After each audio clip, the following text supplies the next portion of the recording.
Bienvenue sur votre chaîne d'information Sahel Info. Si vous êtes nouveau, n'oubliez surtout pas de vous abonner pour ne plus rien manquer. Poutine lui-même s'en est plaint à maintes reprises. Je trouve étonnant que la communauté de la politique étrangère, occidentale, quelle qu'elle soit, ait permis une politique qui accule de la sorte une puissance nucléaire telle que la Russie. Et cela continue. Maintenant, nous avons la Lituanie qui bloque l'accès de la Russie à une partie de la Russie. C'est de la folie. Cela confirme les conclusions russes selon lesquelles seule la force peut contraindre l'Occident. L'objectif de Washington est une guerre plus large. Comme nous l'avons écrit à plusieurs reprises, l'opération du Kremlin en Ukraine ne peut être limitée. Washington ne permettra pas qu'elle le soit. Washington a déjà élargi le conflit, et il est en train de l'élargir encore. Les néoconservateurs juifs déments qui contrôlent la politique étrangère américaine ont convaincu la petite Lituanie, impuissante, de violer l'accord avec la Russie pour la mise à disposition de Kaliningrad et ont reçu un ultimatum russe.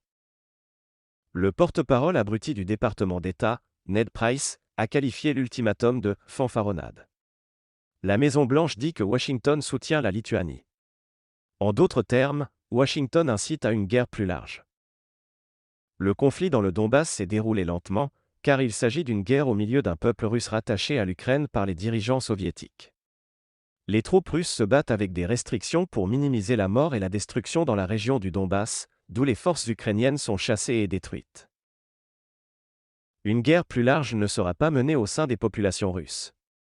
Le monde n'a jamais vu une telle insouciance que celle dont Washington et l'OTAN font preuve. Les démocrates sordides et totalement corrompus ont désespérément besoin d'une guerre afin de rallier les Américains au gouvernement et d'empêcher un effacement des démocrates lors des élections. Dans leur effort pour s'accrocher au pouvoir, les démocrates et les médias prostitués élargissent la guerre. C'est dangereux au-delà de toute croyance. Le gouvernement russe a déclaré il y a quelque temps que la Russie ne mènerait plus jamais de guerre sur son territoire. Il est étonnant que le Kremlin ait cru que son intervention dans le Donbass pouvait être limitée. Il est inexplicable que le Kremlin ait réussi à se méprendre sur l'Occident après un rejet aussi total des efforts du Kremlin pour parvenir à un accord de sécurité mutuelle avec l'Occident.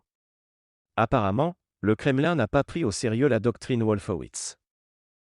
Le Kremlin et les intégristes atlantistes russes doivent la prendre par cœur et la répéter tous les matins au réveil, car il s'agit de la doctrine opérationnelle.